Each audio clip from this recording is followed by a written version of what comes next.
Assalamualaikum warahmatullahi wabarakatuh. Saya Guntur Tiara Widaya akan mempresentasikan hasil penelitian saya tentang implementasi teknologi non-fungible token sebagai metode alternatif dalam penjualan karya seni di era pandemi. Nah, teknologi blockchain udah berkembang sangat pesat, terutama yang terbaru itu ada yang namanya NFT. Berbeda dengan di dunia nyata, di internet, itu kita bisa melihat banyak konten yang banyak duplikatnya, banyak pelanggaran hak cipta yang terjadi.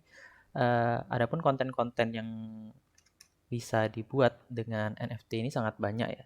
Misalkan ada lagu, gambar, seni, terus video, apapun yang ada bentuk digitalnya itu bisa dijadikan satu NFT. Nah, kemudian NFT ini akan dicatat dalam aset digital yang tercatat dalam blockchain. Nah, blockchain itu merupakan buku besar digital yang mirip dengan jaringan yang contohnya itu ada Ethereum, Bitcoin, dan kripto lainnya. Nah, di sini sendiri saya akan menggunakan Ethereum sebagai testnet. Kemudian bila diaplikasikan untuk mainnetnya nanti menggunakan BSC karena lebih murah biaya transaksinya Binance Smart Chain itu alternatif dari Ethereum. Kemudian kerangka teori yang pertama itu adalah pengertian tentang non-fungible token. Non-fungible token ini adalah aset kripto pada jaringan blockchain yang memiliki kode identifikasi serta metadata yang unik dan berbeda satu sama lain. Kemudian ada blockchain yang merupakan suatu sistem di mana catatan transaksi yang dibuat dalam Bitcoin atau mata kripto uang lainnya disimpan di beberapa komputer yang terhubung dalam jaringan peer-to-peer.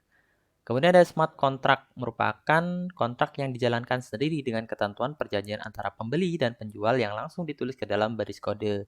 Kode dan perjanjian yang terkandung di dalamnya ada di seluruh jaringan blockchain terdistribusi dan terdesentralisasi. Kode mengontrol eksekusi dan transaksi dapat dilacak dan tidak dapat diubah.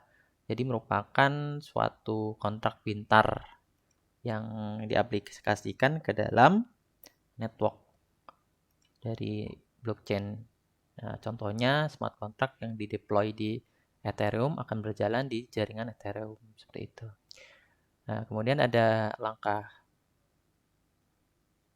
pengaplikasian NFT ini. Pertama, kita butuh host karya seni NFT ya. Nah, di sini saya menggunakan IPFS. Nah, IPFS ini merupakan sistem penyimpanan file dan berbagi yang sistemnya peer-to-peer. Nah, kemudian langkah-langkahnya bisa diinstal dan segala macam. Itu bisa dilihat di websitenya. Di sini saya menjelaskan secara singkat saja. Kemudian setelah kita punya hostingan untuk menyimpan NFT yang akan kita bikin, nah kita perlu membuat smart contract. Smart contract ini merupakan kode-kode yang akan kita tulis sebagai sarana dalam menyampaikan maksud kita ke dalam jaringan. Maksudnya kita misalkan kita ingin membuat token baru. Nah, kita menggunakan smart contract dengan kode-kode yang bisa kita pelajari yang nantinya kita deploy menggunakan program Solidity.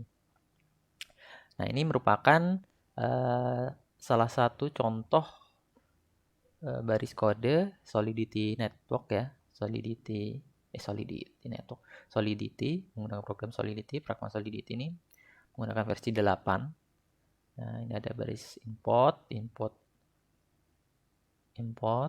karena ini bakalan panjang sekali kalau dituliskan. Kita bisa langsung mengimport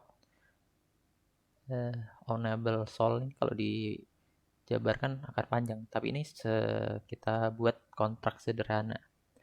Makanya kita bikin seperti ini. Kita langsung import kontrak utamanya, kita buat kontrak NFT di bawah sini. Nah, ini NFT name ini kita bisa ubah dengan nama NFT, nama token NFT yang akan kita buat. Kemudian setelah kita buat source code-nya, kemudian kita compile dan menggunakan Web3. Nah, ini ada tampilan deploy smart contract-nya seperti ini. Kita klik deploy, kita sudah buat smart contract-nya tadi, kemudian kita deploy. Nah, saya di sini menggunakan testnet network ya, karena untuk pengembangan, tujuan pengembangan bisa menggunakan testnet. Karena kalau langsung ke main network itu bakal bayar ya. Kalau di testnet ini kita bisa sesuka hati karena gratis. Kita bisa buat sebuah prototype dari token yang akan kita buat sebagai wadah NFT nanti di Ropsten Test Network.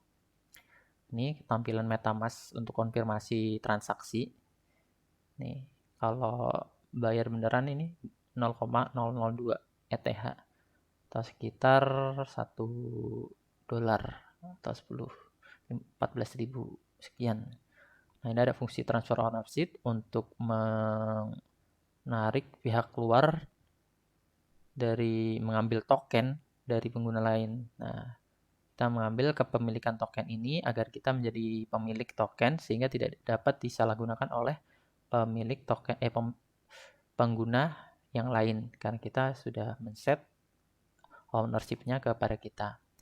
Nah, ini ada fungsi-fungsi lain, ada name, symbol, total supply, balance of, kemudian ini fungsi kepemilikan owner of, approve, take ownership, transfer of ownership ya, misalnya kita mau mentransfer kepemilikan token ini ke orang lain, kita bisa menggunakan transfer ownership. Nah, token of owner by index, kemudian token metadata, transfer, dan approve. Nah, kemudian langkah terakhir itu membuat website sebagai portal upload dan deploy karena karya NFT dari seniman-seniman yang kita bisa mengikuti template-template yang beredar di internet ya. Kita bisa membuat contohnya seperti Bakery Network, itu akan dibuat untuk pengembangan selanjutnya. Sekian penjelasan dari saya, terima kasih.